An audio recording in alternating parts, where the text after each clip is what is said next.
آپ نے ملا نصیر الدین کا نام تو سنا ہوگا۔ یہ شخص ترکی کا مسخرہ تھا۔ جس طرح ہمارے ہاں ملا دو پیاز اور شیخ چلی کے لطیفے مشہور ہیں، اسی طرح ترکی میں ملا نصیر الدین کے لطیفے بڑے مزے لے لے کر بیان کیے جاتے ہیں۔ ویسے کہتے ہیں کہ ملا نصیر الدین یوں تو نہایت عقل مند اور عالم فاضل شخص تھا، مگر لوگوں کی اصلاح اور تفریح کے لیے بیوقوف بنا رہتا اور ایسی حرکتیں کرتا کہ لوگ ہنس ہنس کر لوٹ پوٹ ہو جاتے۔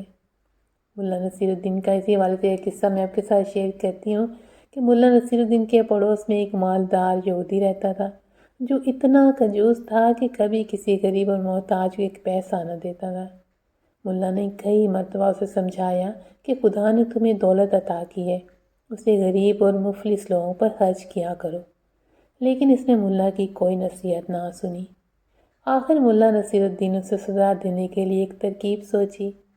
ایک روز صبح سویرے وہ نماز پڑھ کر زور زور سے دعا مانگنے لگا، یا اللہ، اگر تو مجھے 1000 اشرفیوں کی تھیلی بھیج دے تو میں اسے محتاجوں پر صرف کر دوں، لیکن اگر اس میں سے 1 اشرفی بھی کم ہوئی تو ہرگز قبول نہ کروں گا۔ یہودی نے یہ دعا سنی تو سوچا کہ ملا بڑا ایماندار بنتا ہے، اس کی ایمانداری آزمانی چاہیے۔ یہ سوچ کر اس نے تھیلی میں 999 اشرفیاں بھریں اور عین اس وقت جب ملا نصیر الدین دعا مانگ رہا تھا، اشرفیوں سے بھری ہوئی تھیلی اس کے صحن میں پھینک دی۔ ملا نصیر الدین نے لپک کر تھیلی اٹھا لی، اس میں سے اشرفیاں نکال کر گننے لگا۔ کل 999 اشرفیاں تھیں۔ ملا نے خدا کا شکر ادا کیا اور کہنے لگا، یا اللہ، میں تیرا شکر گزار ہوں کہ تو نے میری دعا قبول فرما لی۔ 1 اشرفی کم ہے تو کوئی بات نہیں، یہ اشرفی پھر کبھی دے دینا۔ یہودی نے جب ملا نصیر الدین کے یہ الفاظ سنے تو سخت پریشان اور دل میں کہنے لگا، یہ ملا تو بہت چالاک ہے، اس نے دھوکے سے میری اشرفیاں ہٹا لیں۔ وہ بھاگا ملا کے پاس آئے اور کہنے لگا، تم بہت بے ایمان شخص ہو، لاؤ میری اشرفیاں واپس کرو۔ تم نے تو کہا تھا 1000 میں سے 1 اشرفی بھی کم ہے تو واپس کر دوں گا، لیکن اب تم 999 اشرفیاں قبول کرنے پر تیار ہو۔ ملا نصیر الدین غصے سے کہنے لگا، تم کون ہوتے مجھ سے اشرفیاں مانگنے والے؟ یہ تو میرے خدا نے مجھے بھیجی ہیں، جاؤ اپنا کام کرو۔ یہودی سیدھا قاضی کی عدالت میں گیا اور ملا کے خلاف مقدمہ دائر کر دیا۔ قاضی صاحب نے یہودی کو حکم دیا کہ ملا نصیر الدین کو بلا لاؤ، ہم ابھی فیصلہ کر دیں گے۔ یہودی نے ملا نصیر الدین کے پاس آ کر کہا، چلو تمہیں قاضی صاحب بلاتے ہیں۔ ملا نے جواب دیا، تم دیکھ رہے ہو کہ میرا لباس پھٹا پرانا ہے، میں اس شرط پر جانے کے لیے تیار ہوں، تو مجھے اچھے کپڑے لا کر دو۔ یہودی نے یہ شرط بھی منظور کر لی اور صاف ستھرے کپڑے ملا کو لا کر دے دیے۔ ملا نصیر الدین نے یہ بیش قیمت لباس پہن چکا تو کہنے لگا، میاں یہودی، کیا اتنا قیمتی لباس پہن کر پیدل ہی قاضی کی عدالت میں جاؤں؟ لوگ دیکھیں گے تو دل میں کیا کہیں گے؟ جاؤ اپنا گھوڑا لے آؤ، میں اس پر سوار ہو کر جاؤں گا۔ مرد تھا کیا نہ کرتا، یہودی نے اپنا گھوڑا بھی ملا کے حوالے کر دیا۔ ملا صاحب نہایت شان و شوکت سے گھوڑے پر سوار ہو کر قاضی کی عدالت میں پہنچے۔ مقدمہ پیش ہوا۔ قاضی صاحب نے دونوں کو غور سے دیکھا۔ ملا نصیر الدین کا قیمتی لباس اور سواری کا گھوڑا بھی انہوں نے دیکھا اور یہودی کا لباس بھی، اور یہ بھی محسوس کیا کہ وہ پیدل آیا ہے۔ یہودی نے جب سارا قصہ سنا تو قاضی صاحب نے ملا نصیر الدین سے پوچھا، ملا صاحب، تم اس الزام کا کیا جواب دیتے ہو؟ ملا نے جواب دیا، حضور، یہ یہودی میرا پڑوسی اور بڑا جھوٹا شخص ہے۔ ابھی تو یہ کہتا ہے کہ میں نے اس کی 999 اشرفیاں ہتھیا لی ہیں۔ کچھ دیر بعد کہے گا کہ یہ جو لباس میں نے پہنے ہوئے وہ بھی اس کا ہے۔ یہ سنتے ہی یہودی چلا اٹھا، ہاں جناب، یہ لباس بھی میرا ہے، میں نے اسے پہننے کے لیے دیا ہے۔ ملا نے کہا، سن لیا آپ نے، یہ لباس بھی اس کا ہو گیا، اب دیکھیے یہ کہہ دے گا کہ یہ گھوڑا بھی اسی کا ہے۔ یہودی غصے سے چیخ اٹھا، ہاں حضور، یہ گھوڑا بھی میرا ہی ہے، ملا نے مجھ سے سواری کے لیے مانگا تھا۔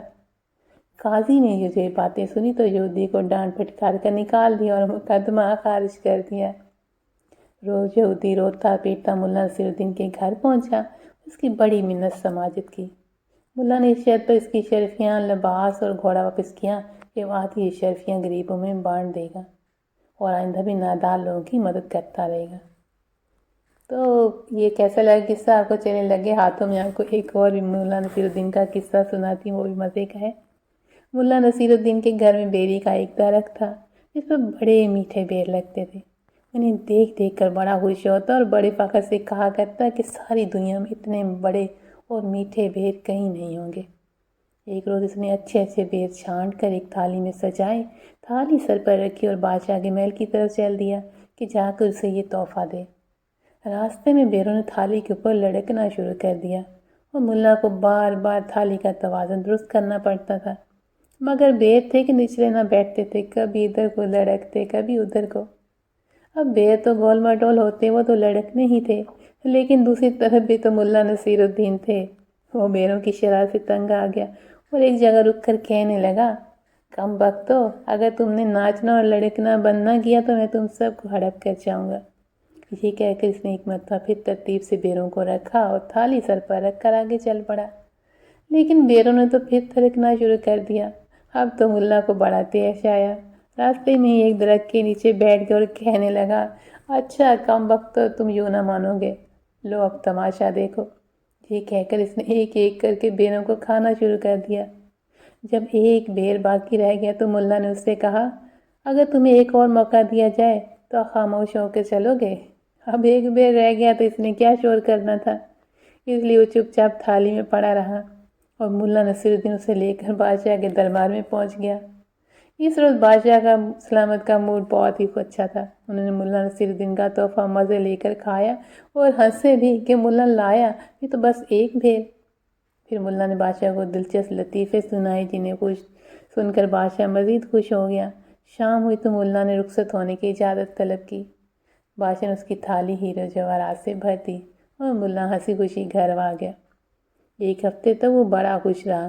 اس کے بعد پھر اسے ہیروں کا لالچ ہوا۔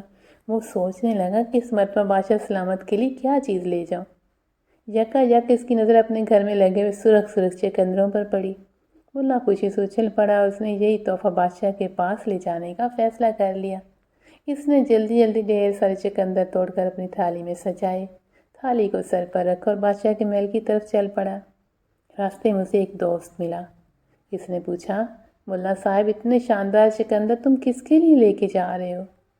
بادشاہ سلامت کو تحفہ دینے کے لیے، ملا خوشی سے بولا۔ تحفہ، اور وہ بھی چقندروں کا؟ ملا جی، تمہارا دماغ تو نہیں چل گیا؟ دوست نے کہا۔ کیوں، کیا ہوا؟ کیا چقندر بادشاہ کو تحفے میں دینے جائے کے لائق نہیں؟ ملا نے پوچھا۔ یہی کہہ کر اس نے چقندروں کو غور سے دیکھا۔ اب اسے محسوس ہوا کہ واقعی چقندر اس قابل نہیں کہ بادشاہ کو تحفے میں دیے جا سکیں۔ اس نے دوست سے پوچھا، بھائی تم ہی کچھ بتاؤ، میں ان کے بجائے اور کیا چیز لے جاؤں؟ انجیر لے جاؤ، پکے ہوئے رسدار۔ ارے واہ، یہ تو تم نے خوب بتایا، ملا نے کہا۔ حضرت خدا کا، مجھے پہلے کیوں خیال نہ آیا کہ بادشاہ کے پاس انجیر لے جانے چاہیے۔ وہ الٹے پاؤں بازار کی جانب چلا اور دکاندار سے چقندروں کے عوض پکے پکے رسدار انجیر لے لیے۔ اب سنو مزے کی بات۔ اس روز بادشاہ سلامت کا مزاج بہت گرم تھا۔ درباری، امیر اور وزیر سب سہمے ہوئے تھے۔ ملا حسب معمول اچھلتا کودتا بادشاہ کے سامنے پہنچا اور تھالی اس کے آگے رکھ دی۔ کیا ہے اس میں؟ بادشاہ نے گرج کر پوچھا۔ حضور، انجیر ہیں، آپ کے لیے لایا ہوں، ذرا چکھ کر تو دیکھیے۔ بادشاہ کے غصے کا پارا اور گرم ہو گیا۔ اس نے کڑک کر سپاہیوں کو آواز دی اور انہیں حکم دیا کہ یہ سب انجیر ملا کو پھینک پھینک کر مارو اور خوب زور زور سے۔ ملا یہ حکم سن کر تو سر پر پاؤں رکھ کر بھاگا، لیکن سپاہیوں نے اسے پکڑ لیا اور انجیر مار مار کر اس کا منہ سجا دیا۔ جب انجیر ختم ہو گئی تو سپاہیوں نے اسے چھوڑ دیا اور وہ تیر کی طرح وہاں سے رفو چکر ہو گیا۔ راستے میں ملا کا وہی دوست ملا۔ ملا فوراً اس کے گلے سے لپٹ گیا اور کہنے لگا، پیارے بھائی، اگر میں تمہاری نصیحت نہ مانتا تو میری ہڈی پسلی ایک ہو جاتی، خدا تمہیں جزائے خیر دے۔ دوست نے ملا کی یہ حالت دیکھی تو اسے سخت تعجب ہوا، کہنے لگا، آخر کچھ بتاؤ تو، کیا واقعہ پیش آیا؟ ارے بھائی، بس بال بال بچ گیا، خدا تمہارا بھلا کرے، میں نے تمہاری نصیحت مان لی۔ کون سی نصیحت؟ دوست نے جھنجھلا کر پوچھا۔ ارے بھائی، وہی چقندروں کے بجائے انجیر لے کر جانے کی۔ اف خدایا، اگر وہ بڑے بڑے لوہے جیسے سخت چقندر لے جاتا اور بادشاہ کے سپاہی وہ مجھ پر پھینکتے تو سچ مانو میرا تو کچومر ہی نکل جاتا۔ خدا کا لاکھ لاکھ شکر ہے میں نے تمہاری رائے پر عمل کیا اور وہ نرم انجیر لے گیا، ورنہ چقندر، توبہ توبہ پیارے بھائی، اللہ تمہیں اس کا اجر دے۔ ساتھ ہی ملنا یہ بھی جان گیا کہ بادشاہ کو پہلے بھی اس کا بیر والا تحفہ پسند نہیں آیا تھا کہ تحائف سے نوازا، بلکہ وجہ صرف اچھے خوشگوار موڈ تھی۔ تو یہ بڑے لوگوں کی بڑی باتیں، اچھا موڈ ہو تو بس سلطنت لٹا دیتے ہیں، اور برا موڈ ہو تو موت کے گھاٹ اتار دیتے ہیں۔ کیسی لگی آپ کو یہ سٹوری؟ کمنٹ کر کے ضرور بتائیے گا۔